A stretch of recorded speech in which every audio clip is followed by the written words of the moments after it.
ನಮಸ್ಕಾರ ಎಲ್ಲರಿಗೂ ದೀಪಿಕಾ ಮಾಸ್ಟರ್ ಅಡುಗೆ ಚಾನಲ್ಗೆ ಸ್ವಾಗತ. ಇವತ್ತು ನಾವು ಸಬ್ಬಸಿಗೆ ಸೊಪ್ಪಿಂದ ಜೋಳದ ಕಡುಬು ಹೇಗೆ ಮಾಡೋಣ ಅಂತ ನೋಡೋಣ ಬನ್ನಿ. ಬೇಕಾಗುವ ಪದಾರ್ಥಗಳು 4 ಮೆಣಸಿನಕಾಯಿ, ಸ್ವಲ್ಪ ಅಜ್ವೈನ್, ಒಂದು 10-15 ಬೆಳ್ಳುಳ್ಳಿ, ಉಪ್ಪು, ಸೋಸ್ ಕಟ್ಟಿರೋ ಸಬ್ಬಸಿಗೆ ಸೊಪ್ಪು, ಜೋಳದ ಹಿಟ್ಟು, ಒಂದು ಕಟ್ ಮಾಡ್ಕೊಂಡಿರೋ ಈರುಳ್ಳಿ, ಎಣ್ಣೆ, ಕಡಲೆ ಬೀಜದ ಪೌಡರ್. ಯಾವ ಕಪ್ಪಿಂದ ಹಿಟ್ಟು ತೊಗೊಂಡಿದ್ವಲ್ಲ ಅದು ಮುಕ್ಕಾಲು ಭಾಗದಷ್ಟು ನೀರು ಹಾಕ್ಕೊಂಡಿದ್ದೀವಿ. ಅದಕ್ಕೆ ಸ್ವಲ್ಪ ಜೀರಿಗೆ, ಸ್ವಲ್ಪ ಅಜ್ವೈನು, ಸ್ವಲ್ಪ ಉಪ್ಪು ಹಾಕಿಬಿಟ್ಟು ಸ್ವಲ್ಪ ಹಿಟ್ಟು ಹಾಕಿಬಿಟ್ಟು ಕಲಿಸ್ಕೊಳ್ಳಿ. ಫಸ್ಟು ಅದು ಕಲಸಾದ್ಮೇಲೆ ಏನು ಮಾಡಿ, ಜೋಳದ ಹಿಟ್ಟೇನು ಮಾಡಿ ಪೂರ್ತಿ ಹಾಕ್ಕೊಂಬಿಟ್ಟು ಗಂಟು ಬರೆದಿರೋ ಥರ ಚೆನ್ನಾಗಿ ಕಲಿಸ್ಕೊಳ್ಳಿ. ಇದರಲ್ಲೇನು ಜಾಸ್ತಿ ಗಂಟು ಬರಲ್ಲ, ಆದರೂ ಕೂಡ ಸ್ವಲ್ಪ ನಿಧಾನವಾಗಿ ಕಲಿಸ್ಕೊಳ್ಳಿ. ಸೊ ಒಂದು ಸತಿ ಮಾಡಿ ನೋಡಿ, ತುಂಬ ಚೆನ್ನಾಗಿರುತ್ತೆ, ತುಂಬ ಟೇಸ್ಟ್ ಕೂಡ ಇರುತ್ತೆ. ನಮ್ಮ ಉತ್ತರ ಕರ್ನಾಟಕದಲ್ಲಿ ತುಂಬ ಸ್ಪೆಷಲ್ ಇದು. ಈ ಥರ ಗಂಟು ಬರ್ದಿರೋ ಥರ ಚೆನ್ನಾಗಿ ಕಲಿಸ್ಕೊಳ್ಳಿ. ಉರಿ ಮತ್ತು ಸಣ್ಣ ಇರಬೇಕು, ದಪ್ಪ ಇರೋಕ್ಕೆ ಇಡಬಾರ್ದು, ಇಲ್ಲಾಂತಂದರೆ ಸೀದೋಗ್ಬಿಡುತ್ತೆ. ಸೊ ಸಣ್ಣ ಉರಿಲೇ ಈ ಥರ ಕಲಿಸ್ಕೊಂಬಿಟ್ಟು ಅದಾದಮೇಲೆ ನಾನು ಇದನ್ನು ಇನ್ನೊಂದು ಪಾತ್ರೆಯಲ್ಲಿ ಹಾಕ್ಕೊಂಡಿದ್ದೀನಿ. ಸೈಡಲ್ಲಿ ಒಂದು ಬಟ್ಲಲ್ಲಿ ತಣ್ಣೀರು ಇಟ್ಕೊಳ್ಳಿ.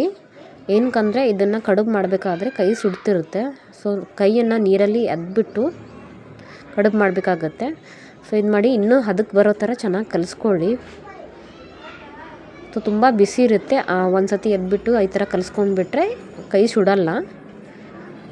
ಸೊ ತುಂಬ ಮೆತ್ತಗಾಗಬೇಕು, ಈ ಥರ ಚೆನ್ನಾಗಿ ಕಲಿಸ್ಕೊಳ್ಳಿ. ಯಾರೆಲ್ಲ ಇನ್ನೂ ನನ್ನ ಚಾನಲ್ನ ಸಬ್ಸ್ಕ್ರೈಬ್ ಮಾಡ್ಕೊಂಡಿಲ್ಲ ಅಂತಂದರೆ ಬೇಗ ಸಬ್ಸ್ಕ್ರೈಬ್ ಮಾಡ್ಕೊಂಡ್ಬಿಟ್ಟು ಬೆಲ್ಲೈಕನ್ನ ಪ್ರೆಸ್ ಮಾಡಿ. ನಾನು ಯಾವುದೇ ರೆಸಿಪಿ ವಿಡಿಯೋ ಅಪ್ಲೋಡ್ ಮಾಡಿದ್ರೂ ನಿಮಗೂ ನೋಟಿಫಿಕೇಷನ್ ಬರುತ್ತೆ. ನಿಮ್ಮದೇನಾದರೂ ಒಪಿನಿಯನ್ ಇದ್ದರೆ ಕಮೆಂಟ್ ಸೆಕ್ಷನಲ್ಲಿ ಕಮೆಂಟ್ ಮಾಡಿ. ಹಿಟ್ಟನ್ನು ಈ ಥರ ಹದಕ್ಕೆ ಬರೋ ಥರ ನಾನು ಕಲಿಸ್ಕೊತಿದ್ದೀನಿ. ಸೊ ತುಂಬ ಬಿಸಿ ಇರುತ್ತೆ. ಅದಾದಮೇಲೆ ಇದನ್ನು ಸೈಡಲ್ಲಿ ಇಟ್ಬಿಟ್ಟು ಸ್ವಲ್ಪ ತೊಗೊಂಡೆ ಸಣ್ಣ ಉಂಡೆ ಮಾಡಬೇಕು, ತುಂಬ ಚಿಕ್ಕದಾಗಿ ಮಾಡಬೇಕು, ಸ್ವಲ್ಪ ಟೈಮ್ ಹಿಡಿಯುತ್ತೆ. ಸೊ ಈ ಥರ ಪ್ರೆಸ್ ಮಾಡಿಬಿಟ್ಟು ಈ ಥರ 2 ಬೆರಳಿಂದ ಮಾಡಿ. ನಾನು ಇನ್ನೊಂದು ಮಾಡಿ ತೋರಿಸ್ತೀನಿ ಯಾವ ಥರ ಮಾಡೋದು ಅಂತ. ಈ ಥರ ಚಿಕ್ಕದಾಗಿ ತೊಗೊಂಡು ಸ್ವಲ್ಪ ಉಂಡೆ ಮಾಡಿಬಿಟ್ಟು ಅದನ್ನು ಏನು ಮಾಡಬೇಕು, ಈ ಥರ 2 ಬೆರಳಿಂದ ಪ್ರೆಸ್ ಮಾಡಬೇಕು. ಈ ಥರ ನೋಡಿ ಎಲ್ಲ ಈ ಥರ ಮಾಡ್ಕೊಂಡಿದ್ದೀನಿ. ಮಾಡ್ಕೊಂಡಾದಮೇಲೆ ನೆಕ್ಸ್ಟ್ ನಾನು ಇನ್ನೊಂದು ಪಾತ್ರೆಯಲ್ಲಿ ಏನು ಮಾಡಿದ್ದೀನಿ, ಬಿಸಿನೀರು ಇಟ್ಟಿದ್ದೀನಿ. ಇದನ್ನು ಕುದಿಸ್ಬೇಕು. ಇವಾಗ ಸ್ವಲ್ಪ ಎಣ್ಣೆ ಹಾಕ್ಕೋಬೇಕು, ಒಂದಕ್ಕೊಂದು ಅಂಟ್ಕೋಬಾರ್ದು ಅಂತ. ಸಣ್ಣ ಉರಿಲಿ ಇಟ್ಕೊಂಡೆ ನಿಧಾನವಾಗಿ ಹಾಕ್ಕೊಳ್ಳಿ, ತುಂಬ ಅವಸರ ಮಾಡೋಕ್ಕೆ ಹೋಗಬೇಡಿ. ಸೊ ಇವಾಗ ಉರಿ ಕೂಡ ನಾನು ಸಣ್ಣನೇ ಇಟ್ಟಿದ್ದೀನಿ. ನೀವು ಬೇಕಾದರೆ ಸ್ವಲ್ಪ ಮೀಡಿಯಮ್ ಕೂಡ ಇಡ್ಬೋದು, ಏನು ತೊಂದರೆ ಇಲ್ಲ. ಈ ಥರ ಉಪ್ಕೊಂಬಿಟ್ಟು ಮೇಲ್ಗಡೆ ಕುದ್ದಾದ್ಮೇಲೆ ಸ್ವಲ್ಪ ದಪ್ಪ ಆಗಿಬಿಟ್ಟು ಮೇಲ್ಗಡೆ ಬರುತ್ತೆ. ಅವಾಗ ಏನು ಮಾಡಬೇಕು, ಇನ್ನೊಂದು ಸಾಣಿನ ತೊಗೊಂಡು ಇದನ್ನೆಲ್ಲ ಸೋಸ್ಕೋಬೇಕು. ಸೋಸ್ಕೊಂಡು ಏನು ಮಾಡಿ ಅದ್ರ ಮೇಲೆ ಸ್ವಲ್ಪ ತಣ್ಣೀರು ಹಾಕಿ ನೀವು. ಸೊ ತಣ್ಣೀರು ಹಾಕಿದ್ರೂ ಒಂದಕ್ಕೊಂದು ಅಂಟ್ಕೊಲ್ಲ. ಇನ್ನೊಂದು ಏನು ಮಾಡಿದ್ದೀನಿ, ಇನ್ನೊಂದು ಜಾರಲ್ಲಿ 4 ಮೆಣಸಿನ್ಕಾಯಿ, ಸ್ವಲ್ಪ ಉಪ್ಪು ಹಾಕ್ಬಿಟ್ಟು ನಾನು ಅದನ್ನು ಪೇಸ್ಟ್ ಮಾಡ್ಕೋತೀನಿ.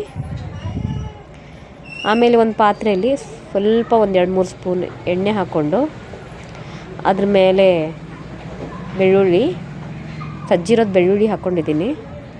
ಸೊ ಅದನ್ನು ಕಲಿಸ್ಬಿಟ್ಟು ನೆಕ್ಸ್ಟು ಅದು ಖಾರ ಇರುತ್ತಲ್ವ, ಅದು ಖಾರನ ಹಾಕಿಬಿಟ್ಟು ಮತ್ತೆ ಕಲಿಸ್ಕೊಳ್ಳಿ. ಇವಾಗ ನಾವು ಮಿಕ್ಸಿಲಿ ಹಾಕಿದ್ವಲ್ಲ ಅದು ಹಸಿಮೆಣಸಿನ್ಕಾಯಿ ಖಾರ, ಅದಾದಮೇಲೆ ಕಟ್ ಮಾಡ್ಕೊಂಡಿರೋದು ಏನು ಈರುಳ್ಳಿ ಇದೆಯಲ್ಲ ಅದನ್ನು ಹಾಕಿಬಿಡಿ. ಅದನ್ನು ಹಾಕ್ಬಿಟ್ಟು ಚೆನ್ನಾಗಿ ಮಿಕ್ಸ್ ಮಾಡ್ಕೊಳ್ಳಿ.